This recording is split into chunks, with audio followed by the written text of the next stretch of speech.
We're going to be working with the Type tool here in Adobe Illustrator 2019. I'm using version 2019. If you're using something a little bit older or newer, the principles for this lesson will be the same. So I'm going to access my Type tool over here from my Tools panel on the left-hand side of my screen by clicking on the T icon or simply pressing T on your keyboard. Once I have access to that, I will click here on my artboard. I've set my artboard to 6 by 6 inches. It really doesn't matter what size you're using. We'll just be taking a look at some of the basic features of working with the Type tool. When I click on the artboard, I get a couple of words that Illustrator has provided for me. This is what we could call dummy text. It's really just placeholder text to allow you to work with something, and we could key in whatever we want here. So whatever we want. So I've just keyed in this sentence here. Now if we want to change the font of this, we can come up to our contextual menu here that you see at the top. If you don't see that, there is under the window menu at the top of your screen, the control panel. So this is the control panel. It resides at the top here in my case, and it changes with the tools that we are using. So for example, if we're clicking on other tools, you will see that switch. So back to using our Type tool, I have this text here selected. If I want to change my font, I can come up here to where it says character, the character panel. I can also click on that, and it will bring up some additional options. So we would click on the text character, and it will show us a few different options, and we'll be working with these as we explore the Type tool. We can set the font size. We can set the leading or the space between lines in a paragraph. We can set the kerning, that's the space between two characters or two letters, two numbers. We can set the tracking. That's the uniform spacing between all letters. We can set the vertical scale or the horizontal scale that would stretch the type a little bit vertically and horizontally. I tend to stay away from these. I like to just pick a typeface or a font that already has that built into the font design. So I might have an extended version of a font or something that's more condensed. We have an option for setting the baseline shift. We're not going to explore that in these videos or this lesson. Character rotation, all caps. If we wanted to switch things to all caps, we could do that there. Small caps, superscript, subscript, underline, and strike through. So we're really going to just work with the basic features here. I'm going to change my font here to something that I already have on my computer that's installed. I'm going to go with Amiri, which is a Google font. It's free to download from Google Fonts. So if you go to fonts.google.com, you'll be able to download that font and any other one that they have free there. So I'm going to switch that to Amiri regular. I'm going to make it slightly larger by keying that in. Maybe we'll make it 48. And when I hit enter on my keyboard, it backs out of the character panel, and I now have my text in front of me. So we've selected our font. We've selected the size. I want to go ahead and draw your attention to scaling the text. So if you look over on the right-hand side of this text box, this is the text box, you can see this little white circle. It's unfilled. And when I put my cursor over that, I'm using a mouse, but when I put my cursor over top of that, I get this little icon with an arrow and a T. That's just indicating that this box is in the scalable mode. So this white open circle, if we hold down our Shift key, that'll allow us to constrain the original proportions so we don't stretch the type. Shift key and drag on any one of these handles that you see on the outside for this box. There are 8 total in this case. We can make things smaller or larger manually. So again, dragging on any of these will allow us to scale from different areas. Here we're scaling from the center because we're selecting a center handle. So now that we have that down, scaling, holding down the Shift key, if we didn't hold down the Shift key, you can see it would arbitrarily stretch this type. That's not what we want to do. So I'll hold down my Shift key again, scale it to where I want, and there we go. Again, if we select this text box, we're now in the selection tool here in our tools panel. We can also get back to our type by double-clicking and triple-clicking to select the whole line. If we come back here and we look over to our right again, you see this open circle. We just talked about scaling text, but if you double-click on that open circle, it darkens and becomes a different icon. And what does this do? Well, if you drag from the right edge, in this example, you can see that we have our box that has become narrower. And if we drag this down to show the text below, we see it's now gone to 2 lines. So this allows you to put your text into a column and then scale that down to the left or to the right. It allows you to scale it, or stretch it, I should say, make that column a little bit shorter or a little bit wider, and lets you reflow that text. So there we have it. Going back to the character panel at the top, if I click that again, I can see that I have my letter, or the leading here. That's the inner line spacing between these 2 lines. I can make that a little bit smaller. So maybe I made it the exact same size as the point size, and there we go. So it's become a little bit less deep, I should say. Okay, so now that we have that in place, I will go ahead and double click on it again. That takes me back to the state where I can scale things. And I'm holding down my Shift key again, just dragging one of these corners and making things larger. So there we go. We'll move on to another lesson. We'll take a little bit more time exploring the Type tool.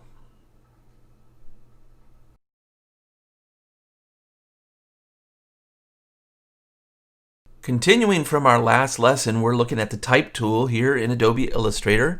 I'm using version 2019. Really doesn't matter what version you're using. For the purpose of this lesson, it's pretty much the same throughout. So I have keyed in this text in the last lesson. We looked at some scaling and we looked at reflowing our text. And now we're going to move on to a few more features of the Type tool. So I'm over here in the Type tool. I've selected the Type tool from the left-hand side, in this case from my Tools panel. And when I click on it and hold down on my mouse or my trackpad or whatever you're using, you'll see additional options here for the Type tool.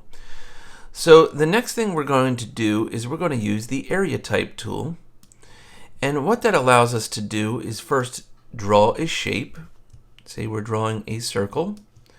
And then we take that Area Type tool, we select it, and we put our cursor just over the edge of the circle.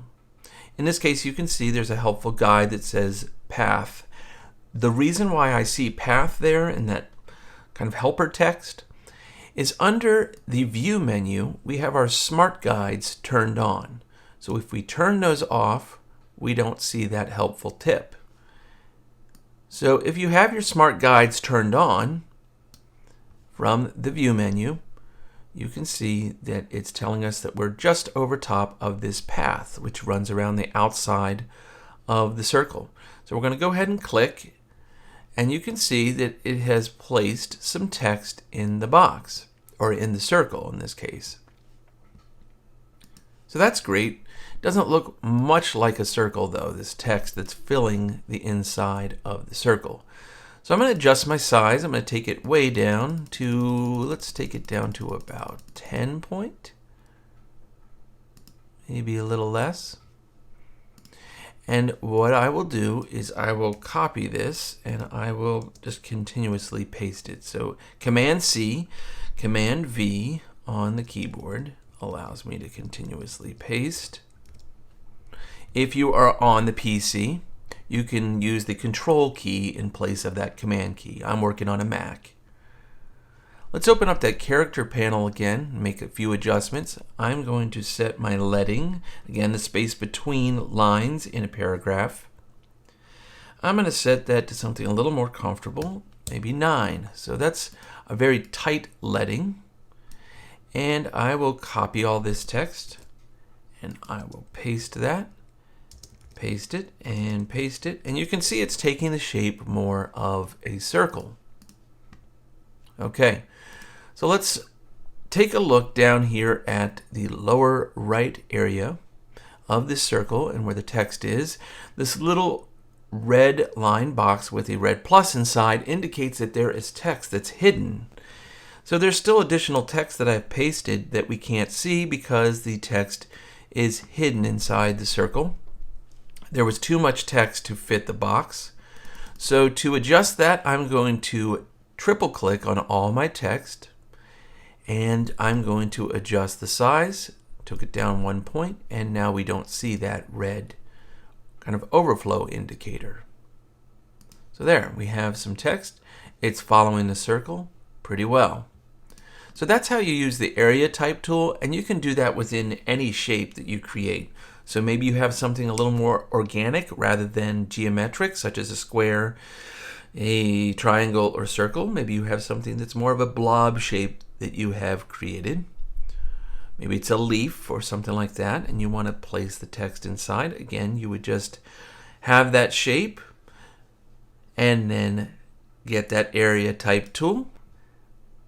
Go ahead and put your cursor over the edge of the shape and click, and it would put in some placeholder text or whatever text you have copied from your clipboard. So that's working with the area type tool.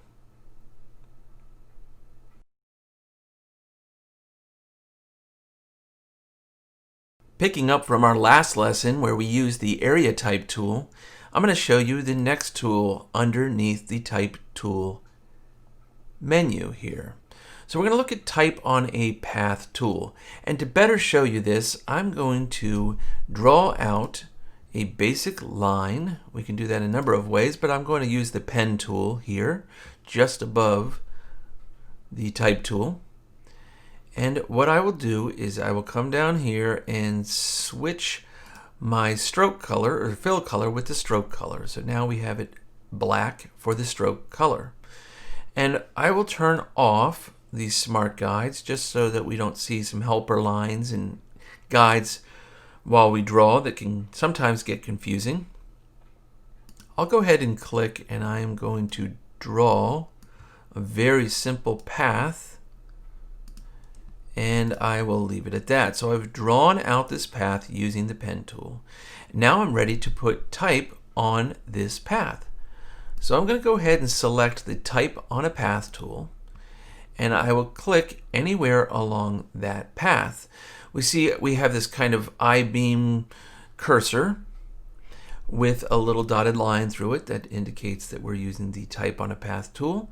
I will click anywhere over top, and it's going to place some text. Now the size that it appears at is really just picking up the last size that we used. And because we were using the area type tool, it picked up that 8-point type over here and used it for what we were doing next.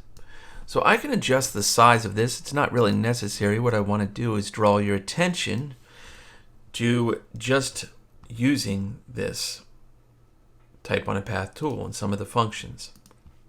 So I'm going to zoom in on this, and I am going to select all this text, and I will change, as you can see up here, the alignment. So we have align left, align center, and align right in this case.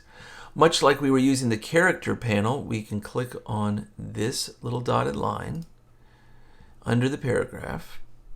It's a link to our paragraph panel, so we can see more options. We don't really need those right now, so I'm going to click out of there. And I'm going to show you how we can align to center on that path. We can align to right and align back to left. Now, let's set everything to center. And I want to show you something that's pretty interesting. Let's select the Direct Selection tool. It allows us to see the anchor points on the path that we drew. These are the blue squares. It also gives us access to these little lines that you see.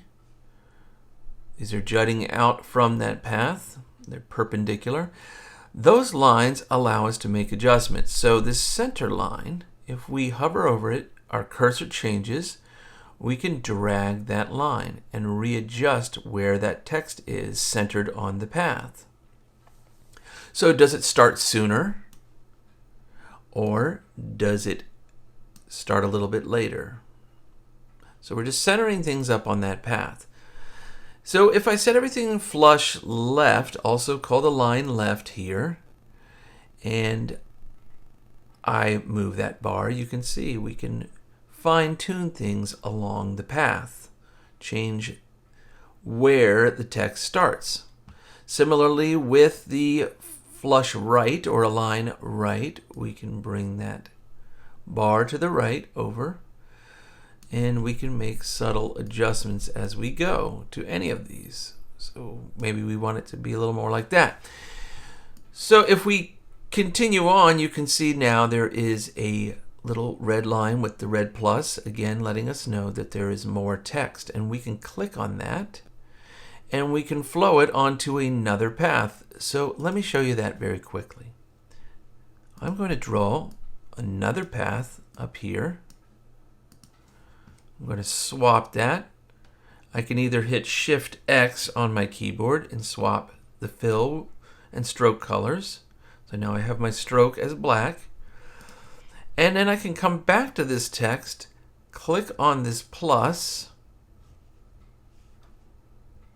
Let's see, let's grab that text tool. I can click on this plus, and it loads our cursor with a little icon that has some text. And if we hover over top of this path, we can continue doing what we were doing. It's going to take this path and set it to flush right. But we don't have to have it that way. We can select just that text and pull it to the left. So you can see everything is now flush left. So it's treating everything as a paragraph here. This text here and this text are technically in the same paragraph. So when we make these alignment adjustments, we'll see the adjustments made in both of the text on a path treatments here. Okay, we can select all of the text and we can adjust the size and make adjustments that we can do in other text boxes. So it's very much the same, it's just you're designating the text to go on a path. Okay, so that is working with text on a path. This also works for circles. You can do that on a circle. You have the same vertical lines that allow you to make adjustments. You can do it on any shape really at all. So if you want to go ahead and experiment with that, go ahead and do that. We'll take a look at some more type tool features.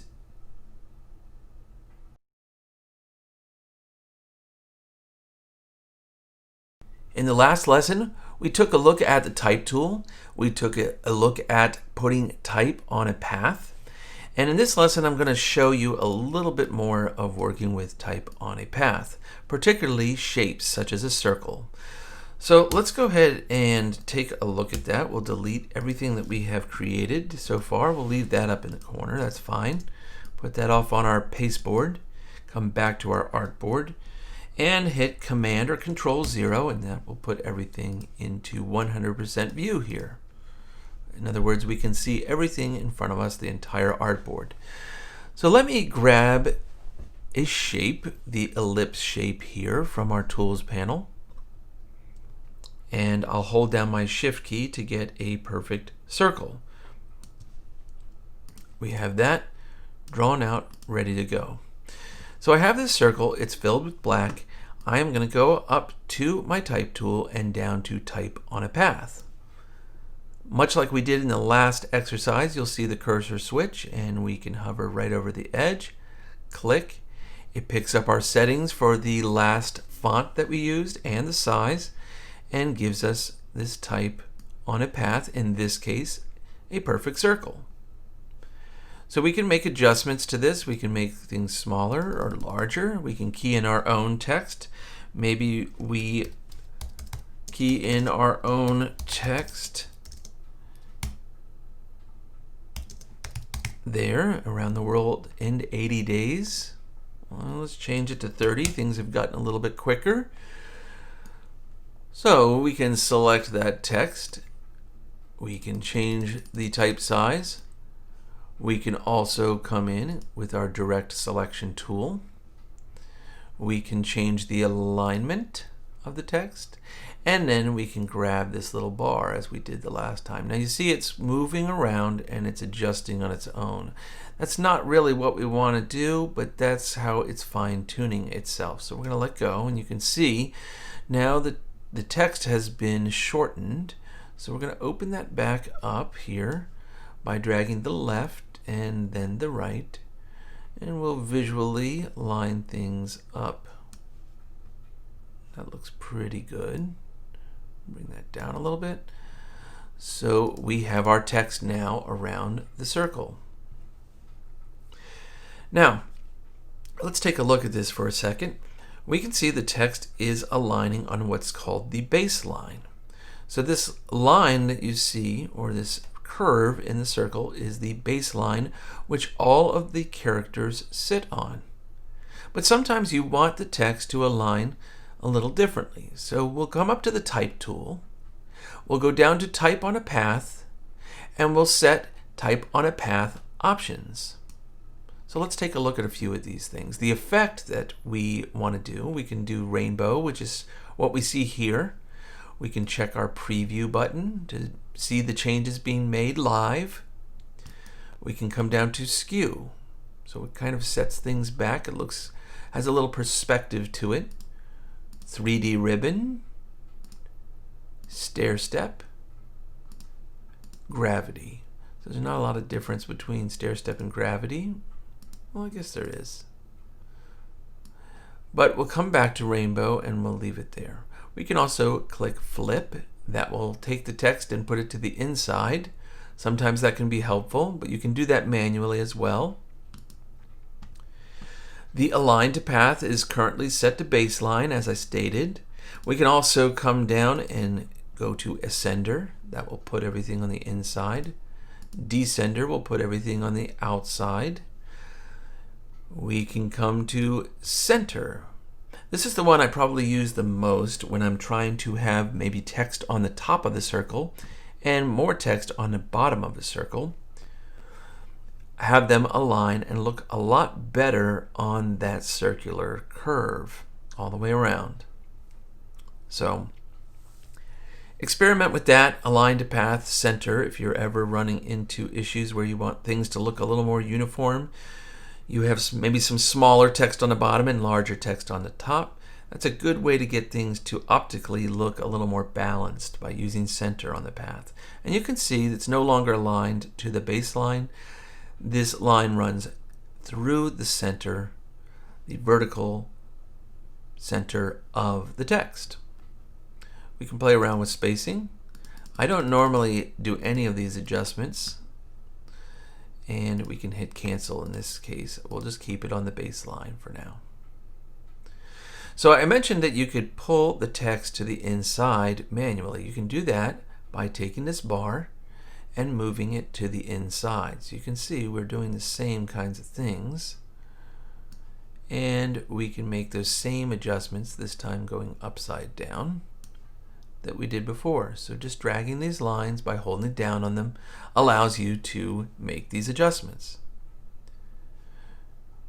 You can move things around. You can move things to the outside on the bottom.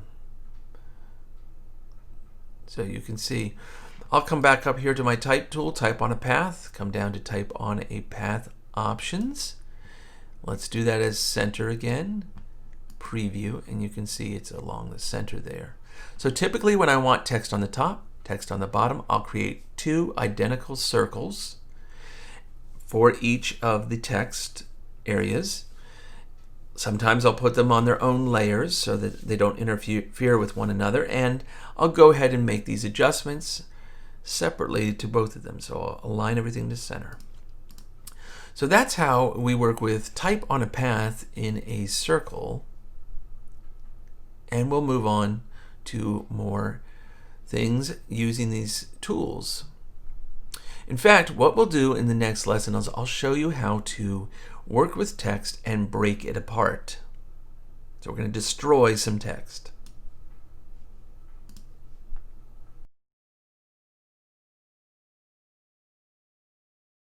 In an earlier lesson, we went ahead and keyed in whatever we want here, this sentence.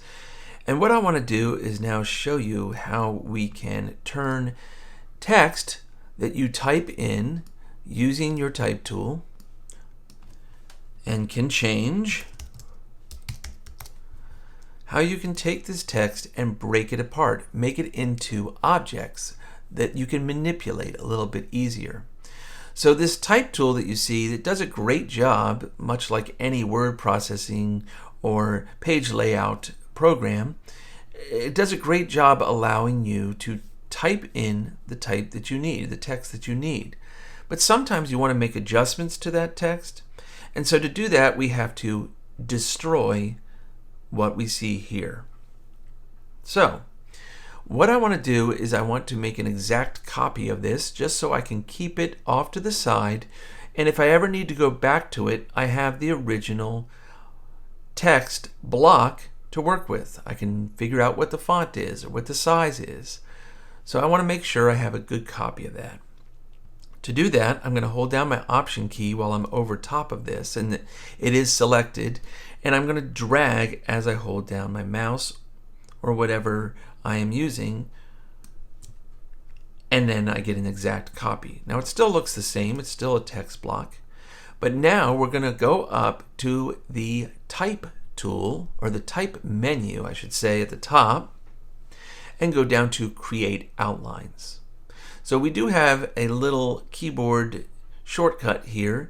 It would be Shift Command O on the Mac and Shift Control O on the PC. We'll just select it for now from the Type menu, and you can see now, if we look very closely, that this text is now turned into shapes.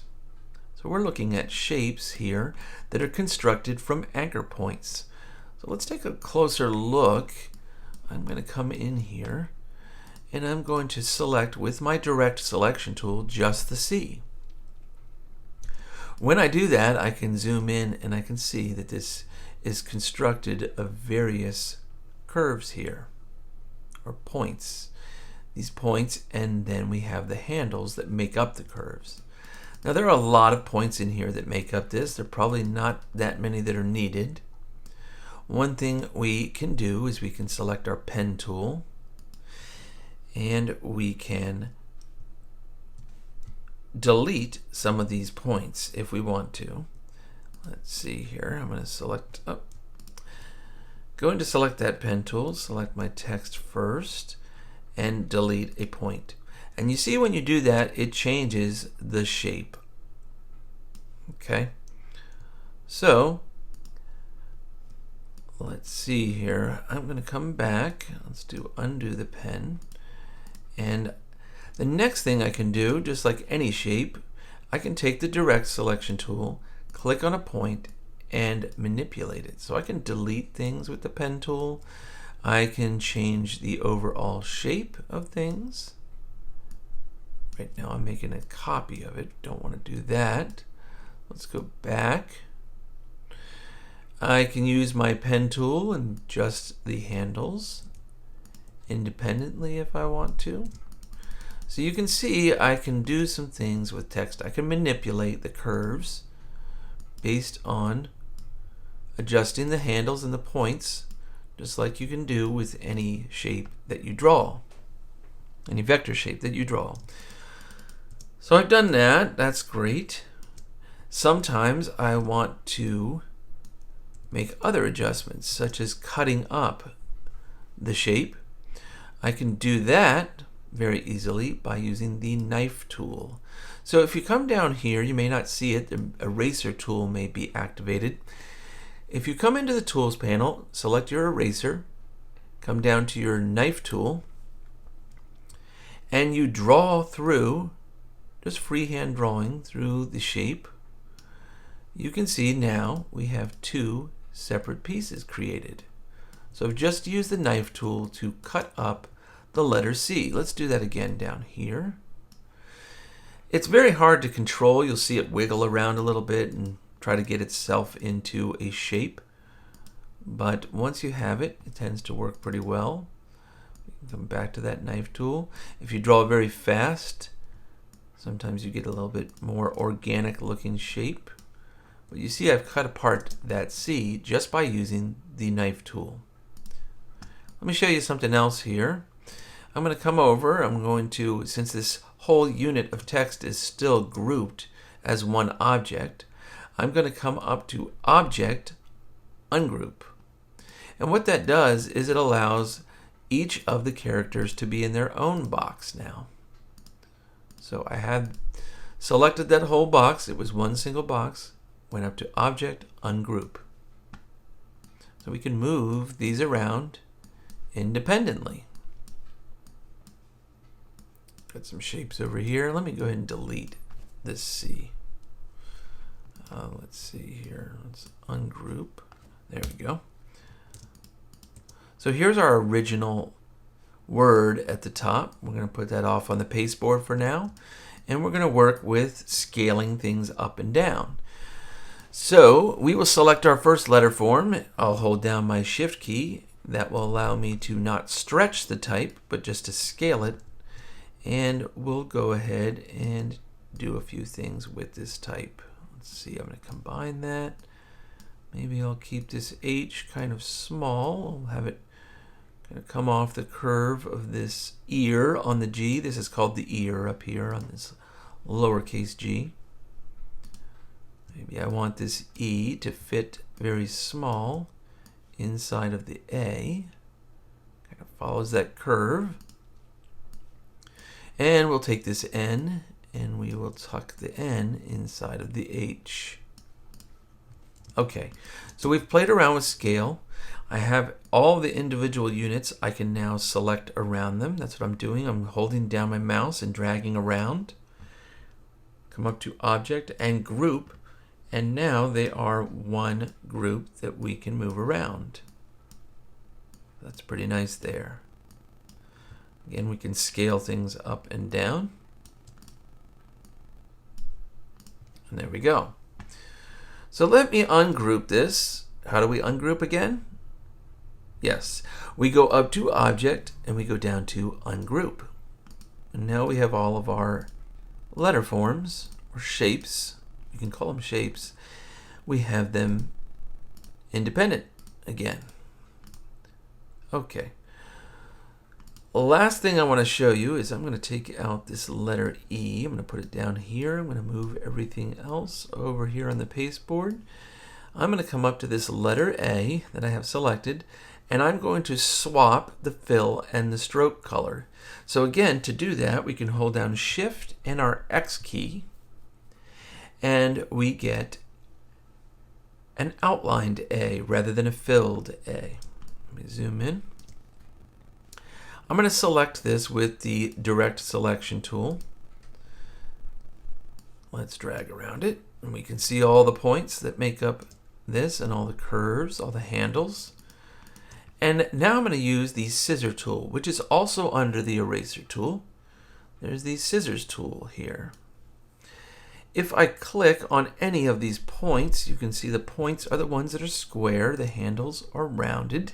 If I click on one, it automatically cuts the line there. We can't see the cut yet. We'll cut here too. And now when we select our Direct Selection tool and we click on that segment, we can now move that away off of the A. So if you come around, you use that scissor tool on any of the points that are already created. There we have that. We can come back. We can select that path. I'm going to select all these points in this case. I'm holding down my Command key or Control key. That allows me to use the direct selection tool more quickly.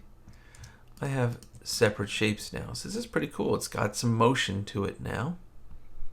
Let's do one more. I want to show you something a little different. So if we take our scissor tool and we put it anywhere over the path, we can set a new point that cuts it. So it inserts a cut even if you're not over an existing anchor point. So we can come back to that and delete it if we want to. So using that scissors tool, you can use it on existing points, such as this one, or you can use the scissor tool and create your own new point. So right on this curve here, there's nothing, and I can now delete everything there. I may not want to delete it. I may just want to move it off to the side. Maybe I'm working on this. But this is how you can deconstruct type or the shape.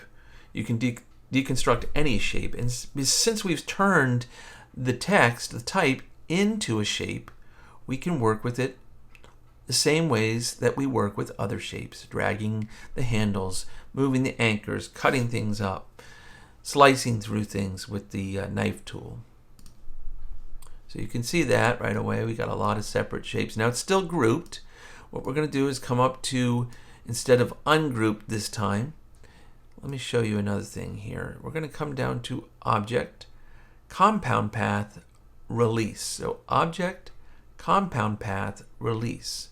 Compound path means it's just a group of paths in one shape. So if we release that, now we have access to these individual pieces because we went ahead and released the compound path. We want to put it all back together. We can select everything. Object, Compound Path, Make. That's Command 8.